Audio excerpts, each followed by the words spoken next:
I have to ask you about the quarterbacks, Dave. I would be remiss if we didn't talk at least a little about JJ and where you think he might land. But I think there's pretty clear there's four quarterbacks that are the top four quarterbacks. Caleb Williams, obviously, we know is probably going to go number one, and then it's a crapshoot, Dave. I mean, the more that comes out about the Commanders sitting at two.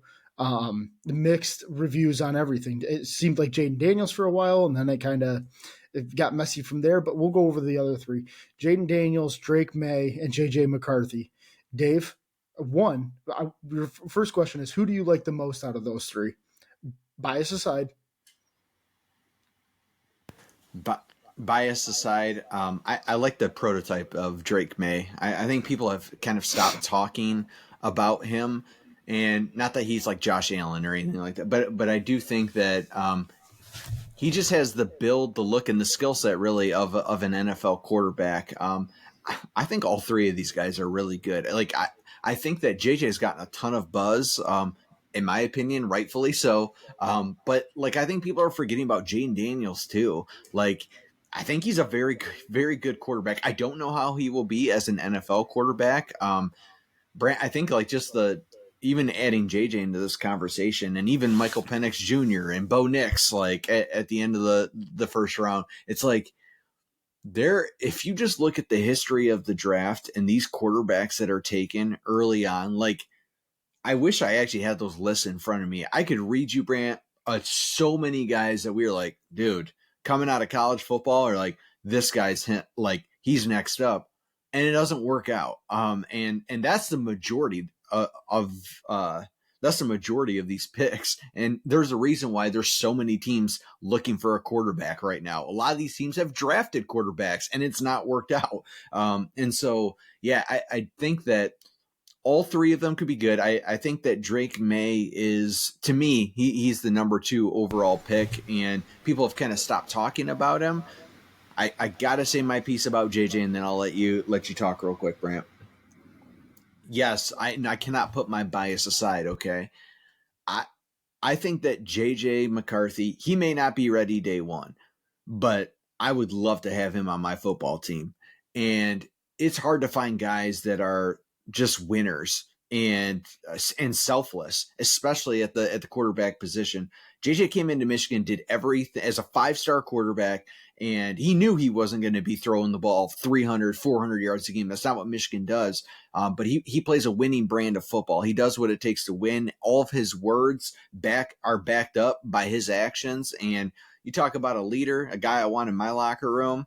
I will take JJ McCarthy every day of the week. I will. I think that he is not going to be one that's going to dazzle, day one. And he is one that's going to make probably a lot of poor decisions, if I'm being honest, a lot of trying to make something out of nothing and some interceptions and some frustration early on. I can see that for JJ, especially depending on his situation.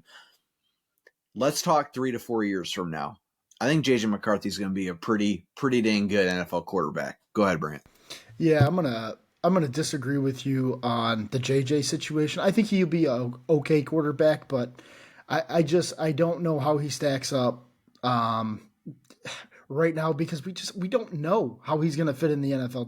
That's the biggest outlier. And Dave, you're right. He's gonna work his tail off. He's gonna be a winning type. He's gonna do everything he can to win, stuff like that. But I don't want to talk about JJ. I want to talk about Drake May just real quick, because I really was hoping you were going to be like, no, I don't like Drake May. No, I love Drake May. I think he's better than Caleb Williams. And I cannot believe, a lot of people are like, what? That's out of left field a little bit. I don't think it is. If you watch a lot of his film from North Carolina, they were only in games because Drake May was keeping them in games. That dude is he feels like Andrew Luck a little bit to me. He feels like a 12-year, 14-year type dude that's going to stick in the league, be able to make all the throws, and he's got the family tree of NBA players, NFL players, stuff like that. But I think there's going to be an interesting move. There's going to be interesting moves that happen in the top 4, whether the Vikings are going to want to trade up and get in there.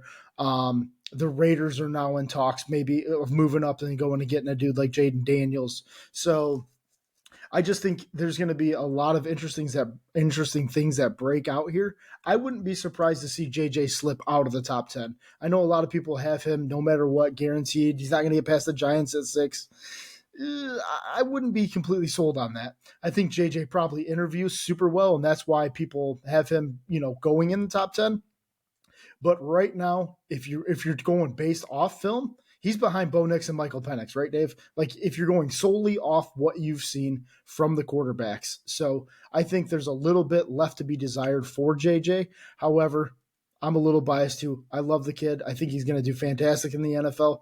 But I think you're probably right though, Dave. Let's see in 3 or 4 years. I don't think in years 1 or 2 he's going to have to learn how to be a professional, how to manage his body. He's going to have to get a little thicker, a little bigger, all those types of things. So, but if, for my money, Dave, I'm with you. Give me Drake May all day, dude. All right, we're locked in step. That's never a good